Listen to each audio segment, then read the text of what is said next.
पाठ तृतीय डिजी भारतम डिजिटल भारत। प्रस्तुत पाठ डिजिटल इंडिया के मूल भाव को लेकर लिखा गया है। निबंधात्मक पाठ के रूप में यह है और इसमें वैज्ञानिक प्रगति के उन आयामों को छुआ गया है जिसमें हम एक क्लिक के द्वारा सब बहुत कुछ कर सकते हैं। आज इंटरनेट ने हमारे जीवन को कितना सरल बना दिया है। हम भौगोलिक दृष्टि से एक दूसरे के अत्यंत निकट आ गए हैं। इसके द्वारा जीवन के प्रत्येक क्रियाकलाप सुविधाजनक हो गए हैं। ऐसे ही भावों को यहाँ व्यक्त किया गया है। अद्य संपूर्ण विश्वे डिजिटल इंडिया इत्यस्य चर्चा श्रूयते। आज संपूर्ण विश्व में डिजिटल इंडिया इस नाम से सुना जाता है। इस प्रकार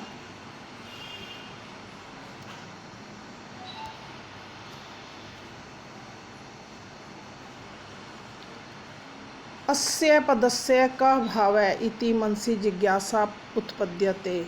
इस पद का क्या भाव है, ऐसी मन में जिज्ञासा उत्पन्न होती है। काल परिवर्तनेन सह मानवस्य आवश्यकता अपि परिवर्तते। समय परिवर्तन के साथ साथ मानव की आवश्यकताओं में भी परिवर्तन हुआ है।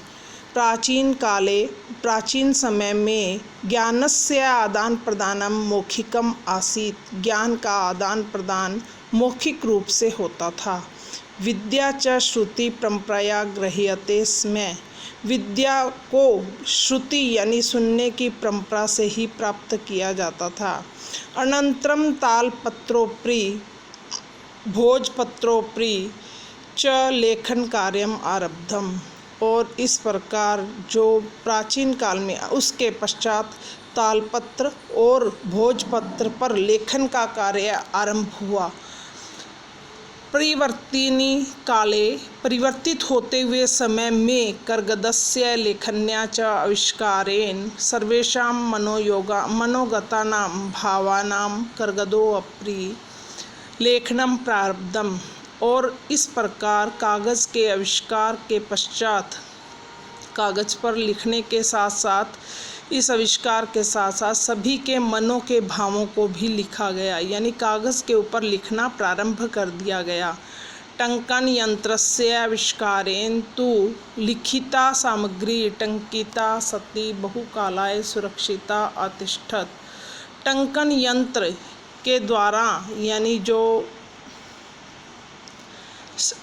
टाइपराइटर के द्वारा आविष्कार से लिखित सामग्री को टंकित के अंदर यानी उस यंत्र के अंदर बहुत समय तक सुरक्षित रखा जा सकता था। वैज्ञानिक प्रविधि प्रगति यात्रा पुनरपि अग्रे गता। वैज्ञानिक प्रकार के द्वारा प्रगति की यात्रा पुनः आगे आई। अद्य सर्वाणि कार्याणि संगणक नामकेन यंत्रेण साधितानि भवन्ति। आज सभी कार्यों को संगणक नामक यंत्र यानी कंप्यूटर नामक यंत्र के अंदर संगठित किया जाता है, यानी सभी कार्यों को सफल किया जाता है। उन कार्यों को कंप्यूटर के माध्यम से किया जाता है। समाचार पत्राणि पुस्तकानि च कंप्यूटर माध्यमेन पाठ्यन्ते। समाचार पत्रों पुस्तकों और कंप्यूटर के माध्यम से पढ़ा जाता है। लिख्यन्ते च और लिखा जाता है। कर्गदो उद्योगे वृक्षाणाम उपयोगेन वृक्षाः कर्त्यन्ते। कागज़ के उद्योग में वृक्षों के उपयोग के कारण वृक्षों को काटा जाता था। परम संगणकस्य अधिकाधिक प्रयोगेन वृक्षाणाम कर्तते न्यूनता भविष्यति। लेकिन कंप्यूटर के अधिकाधिक उपयोग के कारण या प्रयोग के कारण वृक्षों को काटने में कमी होगी इति विश्वास है, ऐसा विश्वास है। अनेन पर्यावरण सुरक्षायाः दिशि महान उपकारो भविष्यति। इस प्रकार पर्यावरण की सुरक्षा की दिशा में यह एक महान उपकार होगा।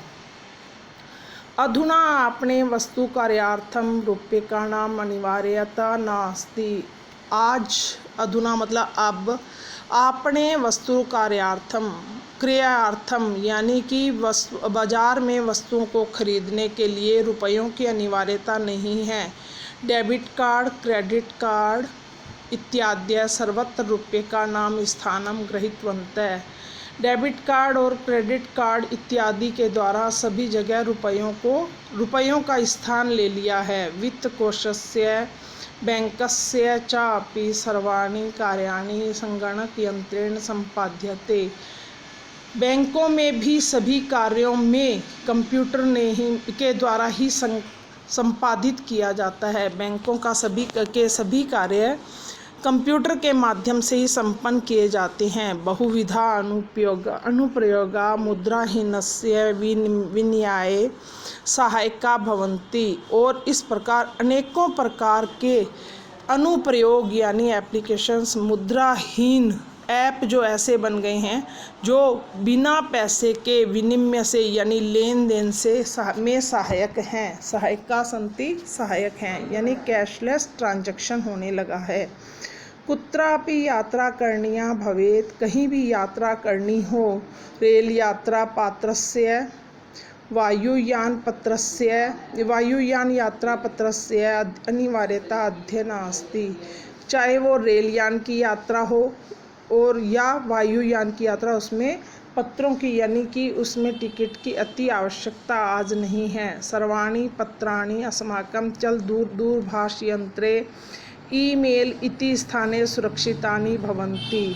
इस प्रकार सभी पत्रों में हमारे चल दूरभाष यानी सभी प्रकार के जो पत्र हैं वे हमारे टेलीफोन में ही ईमेल में सुरक्षित होते हैं। यानी संदर्श्य वयम सौकर्येण यात्रायाः आनंदम ग्रहीम। इस प्रकार की सुखों के कारण यानी जो ये सब अच्छे कार्य जो अपने संदेश जो हैं उसी के अंदर संकलित होने पर यात्रा का आनंद लिया जाता है। चिकित्सालय अपि उपचारार्थम रूप्यकाणां आवश्यकता अद्य न अनुभूयते। चिकित्सालयों में भी उपचार के लिए रुपयों की आवश्यकता अनुभव नहीं की जाती। सर्वत्र कार्ड माध्यमेन ई बैंक माध्यमेन शुल्क प्रदातुं शक्यते।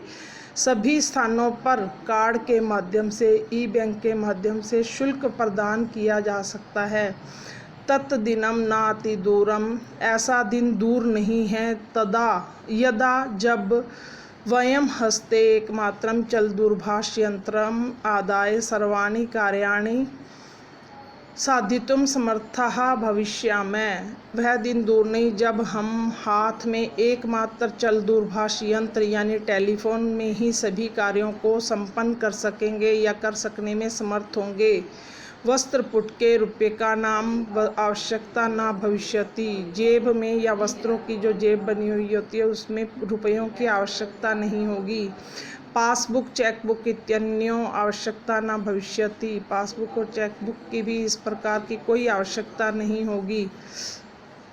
पठनार्थम पुस्तकानां समाचार पत्राणाम अनिवार्यता संप्राप्त्या भविष्यति। पढ़ने में पुस्तकों और समाचार पत्रों की अनिवार्यता भी संप्राप्त्या भविष्यति, वह भी हमें इससे ही प्राप्त हो जाएगी। लेखनार्थम अभ्यास पुस्तिका कर्गदस्य वा नूतन ज्ञान अन्वेषणार्थम शब्दकोशस्यापि आवश्यकता न भविष्यति। लिखने के लिए अभ्यास पुस्तिकाएं कागज इत्यादि के लिए की जगह नवीन ज्ञान को प्राप्त करने के लिए शब्दकोश की भी आवश्यकता नहीं होगी। अपरिचित मार्ग ज्ञानार्थम, अपरिचित या अज्ञात रास्ते को जानने के लिए मार्गदर्शकस्य मानचित्रस्य, जो मार्गदर्शक मानचित्र है उसकी भी आवश्यकता न होगी।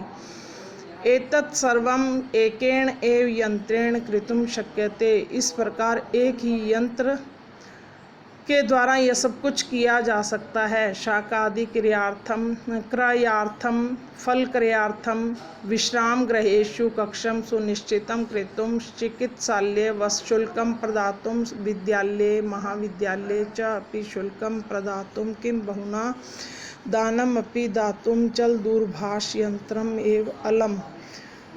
सब्जियों को खरीदने के लिए, फलों को खरीदने के लिए, विश्राम गृह कक्ष को सुनिश्चित करने के लिए या उसका बुकिंग करवाने के लिए, चिकित्सालय का शुल्क देने के लिए, विद्यालय महाविद्यालयों का शुल्क देने के लिए, कुछ भी देने के लिए चल दूरभाष का यंत्र ही पर्याप्त होगा। यानी कि टेलीफोन ही पर्याप्त होगा। डिजि भारतम इति अस्या दिशि वयम भारतीय द्रुतगत्या अग्रसरामः। इस डिजिटल भारत में हमारे देश में हम भारतीय शीघ्र गति से आगे की ओर अग्रसर होंगे। वंदे मातरम। इस प्रकार से यह पाठ समाप्त हुआ। आगे के शब्दार्थ जो हैं वो हम कल करेंगे।